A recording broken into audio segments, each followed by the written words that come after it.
Welcome to the Communication Mastery Podcast with me, Mark Burlinson. We're tackling miscommunication with the power of understanding. We're growing our mastery of the foundation of teamwork and of all relationships. And so I want to ask you to help me spread the word about stronger, more effective communication by inviting some friends to listen along with you. Then discuss what you've learned and give me your feedback. What would you like to hear from us in future episodes so we can make this podcast even more effective? Thanks for joining me. Let's jump in.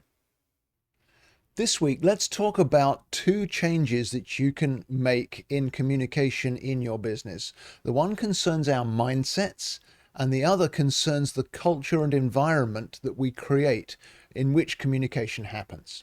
Let me explain what I mean. Your team may be smart, but you're still finding that there are misfires. There still may be misunderstanding. Maybe things aren't going as well as you had expected, even though they're a great team, they're very talented. The problem probably isn't their talent, it's the climate you've created. And again, that relates to those two factors I just mentioned, the mindset and the environment. Because miscommunication isn't neutral. Miscommunication is really important that we address it and not just ignore it and brush it under the carpet. Miscommunication causes lost deals. Miscommunication causes missed handoffs where people are passing stuff to one another as they do their jobs. Miscommunication slows down your cycle time of bringing products to market or bringing in new services to your stable of offerings.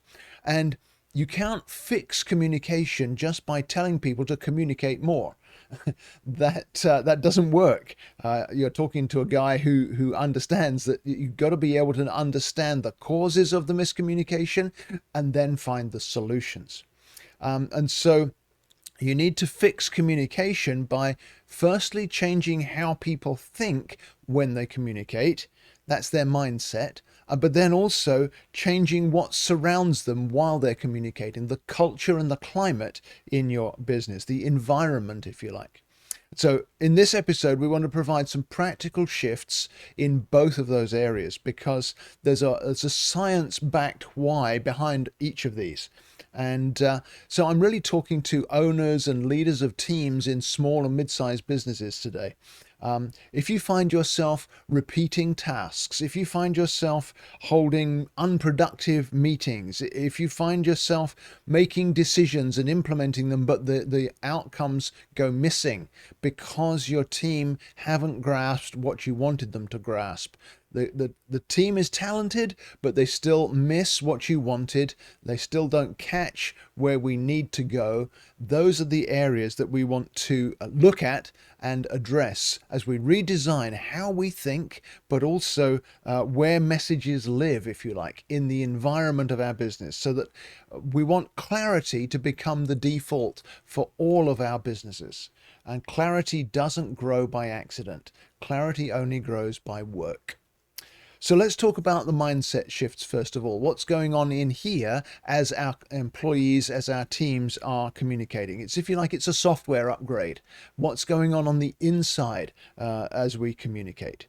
The first shift that needs to happen, and it needs to start with you as the team leader or the business owner, is to make a change from thinking about communication as sending information to people and turn it around to communication is creating shared meaning. Because when there's shared meaning, then communication has truly happened. If communication is simply sending out information, I think I've achieved it, but I'm not getting any feedback as to whether I did or not. So end your communication, whether it's an interaction with an individual employee or whether it's an all hands meeting, end it with a check back. Ask something like, so what are you taking from all this?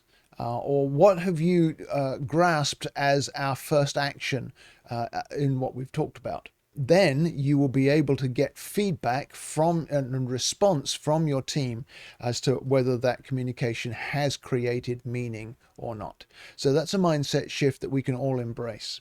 Second one would be to switch from convincing people to understanding people. So it's not about how hard can I push what I want in your direction to convince you to do what I'm telling you to do. It's more about how can I understand who you are and where you're coming from so that you can also understand me and what I'm desiring or what I'm aiming for. And then together we can work on those goals. So it lowers defensiveness. If I feel like you're trying to convince me of something, there's automatically a kind of wall of defensiveness that goes up in my insights. And it also activates a learning orientation because I want to understand you, and then you're drawn to want to understand me. And as the more we understand each other, the greater the communication effectiveness is going to be. It'll also surface any constraints faster. Maybe I need to understand that you're not able to do one portion of what it is I'm hoping you'll do. Or maybe it's that you don't have what you need to achieve a goal that we're working on together. Those kinds of constraints become easier to surface when we focus on understanding rather than convincing. So you can say to someone, rather than trying to convince them just to do what you're telling them, you could say, what would make this succeed for you? Or is there something you can see that I'm not noticing that you need to succeed with this? So those kinds of conversations are really valuable as we shift our mindset around communication. The third shift would be to start with trust rather than suspicion, but then to measure the outcomes as we move forward based on trust. When you reach partway through a project with someone, or you've trusted them to do what it is you've talked about, but then along the way you look at the results and you don't see the results you were expecting, you need to come into that with something like, the impact I'm seeing is fill in the blank. What were you targeting for? What were you aiming for? And see what feedback you get from that. So we're starting with trust that you can do what I'm asking, or you will achieve the goal that we're agreed on. But as we look at the results along the way, now we're measuring by outcomes. Tell me what outcome you were aiming for. It may be that we missed in our communication at the beginning. Let's catch that quickly as the outcomes maybe are deviating from what we expected. Fourth one would be to create a place of psychological safety so that people are not feeling like you're on them all the time, and then can speak up when the cost of silence is outweighing the cost of voicing their thoughts. In other words, if I keep quiet about this, then it's going to be a problem. But there's a culture of safety where I can speak up and name something that seems to be getting in the way or holding us back. And one of the best ways to create a culture of safety is when the leader speaks last. So when you're having a team meeting, when you're working on something together, you want to be the last one to speak, and also to model fallibility, to model a sense of secure curiosity. So you would say something like, I may be missing something, but what's the risk here of doing what we're doing? Or I may be missing a part of the picture, but it's looking like this to me. What do the rest of you see? Those kind of invitational fallibility constraints are what can really help us to create a sense of psychological safety, where people feel able to speak up rather than keep quiet for fear of what might be the cost. And then the fifth, maybe the most difficult one for a leader to embrace, would be to you be the leader of naming the elephant in the room. You want to state your assumptions. You want to state decisions and who has the right to make decisions. You want to state deadlines. All of those aloud. Make it clear what is the big issue on the table or in the room, because that creates space for vulnerability on your team, but it also it cultivates trust, because now we all know what the big issues are. We all know what the big challenges are, because you, the leader, have named them. hey, the big issue here is we might fail and it would cost us a ton of money, but I want to recognize that, and also to say that each of you has the right to speak up when you see that we may be moving towards that potential failure, so that we can catch it early. So you're naming the elephant in the room. Everybody's aware that this is a risky discussion we're having or a risky challenge that we're facing. But if you name the elephant in the room, you create an environment of trust. Those different mindset shifts are really valuable in growing communication and making things more likely that you'll succeed by communicating effectively. Now let's redesign some structures within your business. Let's talk about the hardware. If that was the software, the mindset that's going on when we're communicating, let's talk about some practical things you can implement that are environmental shifts within your business. So it's an upgrade of hardware, if you like. Number one would be to create 3 lanes for communication. Most interstate highways, especially in high traffic areas, have 3 lanes. And of course, here in America, we never use those lanes for the way they were designed. But if we did, there would be a slow lane for stuff that's moving slowly, a middle lane for getting past and fixing things that need to be fixed. And then there's a fast lane for anything that's really, really urgent, something with the sirens blaring and the lights flashing. So let's apply that to communication.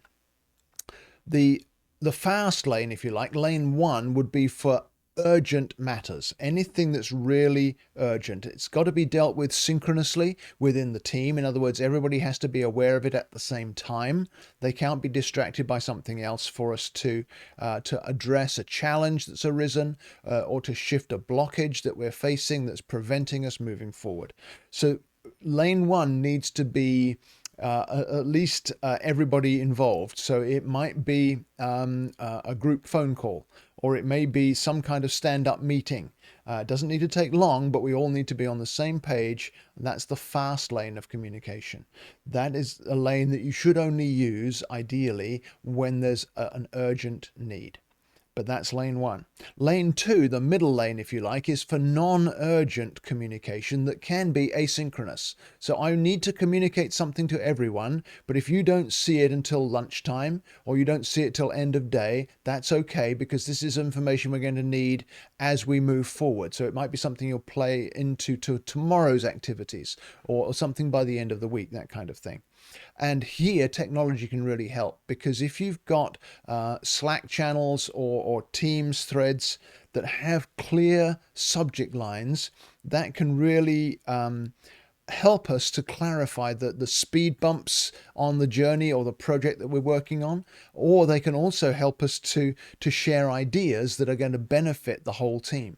So if it can be asynchronous, it's non-urgent, that's the best way to communicate that. Have channels that everybody who needs to have that information is included in, but they don't have to see it at the moment it lands. And then the third lane, the sort of the slow lane, if you like, is all of the knowledge that we're accumulating as a team, because that needs to be able to be referenced at any point that it's needed. The slow lane is the lane you enter and exit from, isn't it, on a highway? And in the same way, if we record decisions, but also document the answers to questions and challenges in some kind of searchable format, like a wiki, if you can create that knowledge base and expand that knowledge base, make it searchable so that everybody can reference it, now you're building a deep well of reference material that everybody can access. And the way you do that will vary according to your business or the project you're working on or the size of your team, but you can find plenty of technological examples out on the internet these days that will help you to do those things. So when you have those 3 lanes, it enables you to reduce context shifting. Nothing worse than calling an urgent meeting about a problem that we're facing and also talking about everybody putting in their vacation requests for next month, because they remember about the vacation request and then they forget about the urgent issue. That loses your message, and you keep the 3 speeds of communication in their specific lanes, because then you won't get wrecks. Most of the wrecks on the highway are caused by people not doing the right thing with the 3 lanes that are designed. So if in your communication structure you keep those 3 lanes clear and keep the communications in the right lanes, encourage people to have that kind of culture, that'll really help. A second environment shift is around the area of meetings. We have to have meetings on some levels, but most of us would know we've all been in meetings that could have been an email or could have been some kind of stand-up rather than a whole meeting. So for meetings, create a structure that forces clarity. This is essential in order that you don't increase miscommunication with all of your team. So you need to have an agenda with specific, distinct items, maybe even with a time scale attached to each item. We're going to address this item for 10 minutes in this meeting. Because these are the decisions we need to make. There need to be clear decision logs. There need to be clarity on the distinct items we're discussing. And then within the meeting, you can assign different roles to different people. You can have a meeting facilitator, the one who's keeping everything on track and moving the discussion forward. You can have a timekeeper, somebody who says, we've got 3 minutes left, we need to start making some decisions. You need to have a scribe who's recording what we decide and who's responsible for each decision.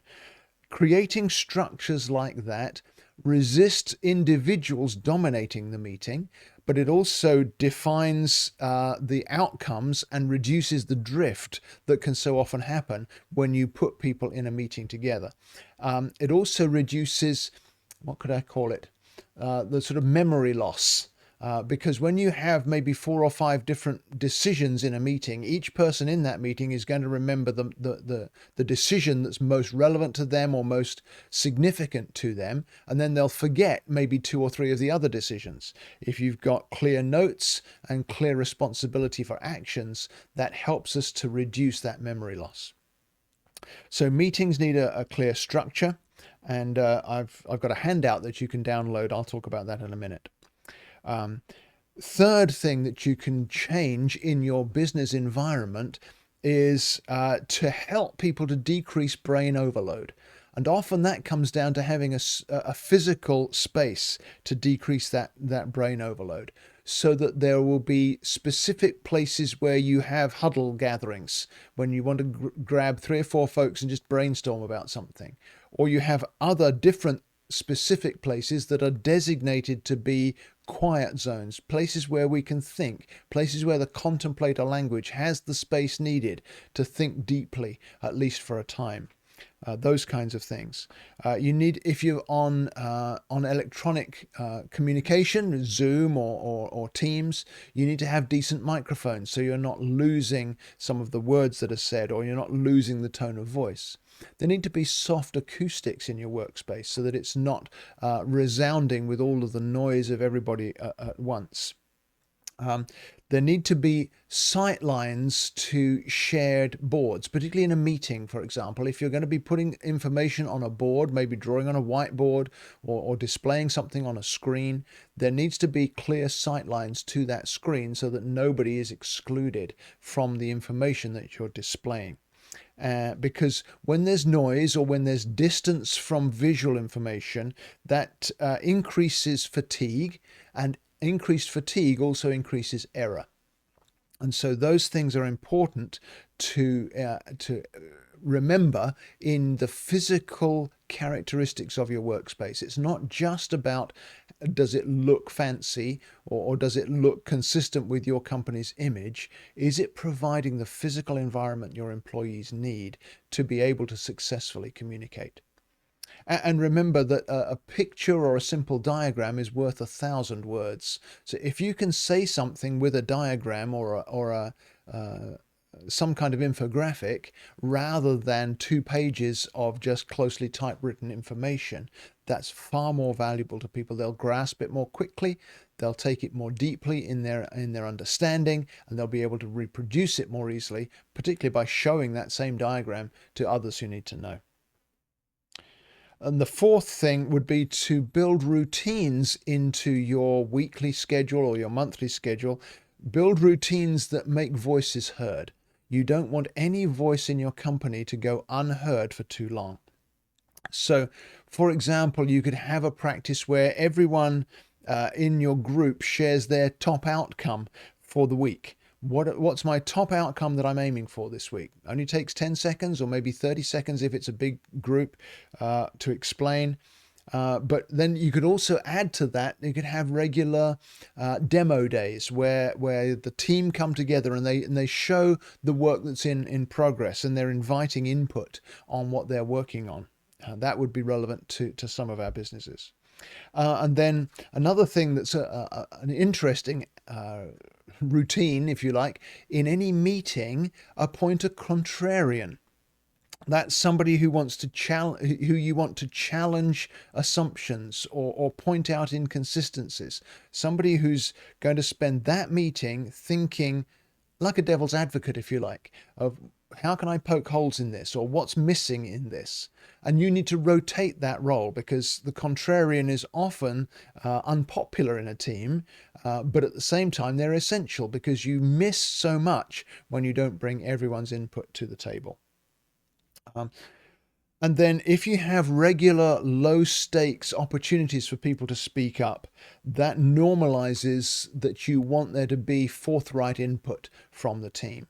And you never lose when people tell you what's on their minds or what they're experiencing. You always win, because that's the kind of hardware upgrade where you have an environment where it's easy to speak up. And then the fifth thing that can so help speaking up, and again, it's an environmental issue, is to slay jargon. Because jargon in any company, in any setting, it separates those who understand the jargon from the rest of us. And that creates unwelcome surprises when somebody who didn't know what the jargon was suddenly finds that they did something wrong. But it also stifles the input that we were just talking about from everyone. 360-degree input is so vital to our success. It limits collaboration between teams. When different teams use different jargon, then it creates silos. So what you want to do environmentally is to create naming conventions. So these are folders on our storage, for example, or these are projects that we're working on, or these are the tags that we will use. If you label those different things consistently across the organization, then you'll be eliminating some of that jargon. And you can fight back when you encounter jargon by responding to somebody who's using jargon. Just say something like, "Hey, explain to me like I'm new." And then see how they remove some of that jargon and encourage that kind of communication.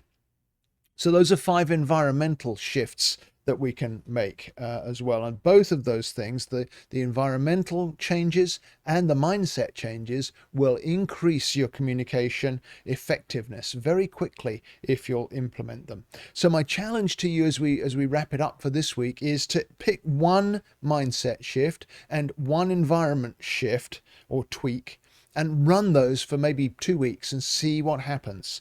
I've got an action checklist that talks about the things that we've applied from this episode. I've also got a meeting roles sheet where that describes some of those meeting roles that I talked about. If you're a company or a leader who has lots of meetings, you might want to download that.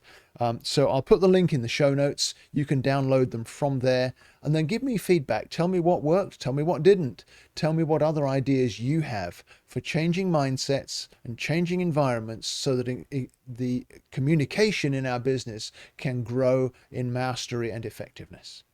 So good luck with the challenges, and we'll see you next week. Thank you so much for listening to today's episode. It would mean a lot to me if you'd rate and review the podcast so it helps more listeners to find us. But also, would you give me your feedback on things you'd like to hear about in future episodes? And remember to share the episode with a friend if you see something that would benefit them as well. You can reach me with feedback through my website at markburlinson.com. Just click on the contact button and send me a message. I respond to everyone personally, and I really want to hear from you. So thank you again for listening, sharing, reviewing, and giving me your feedback.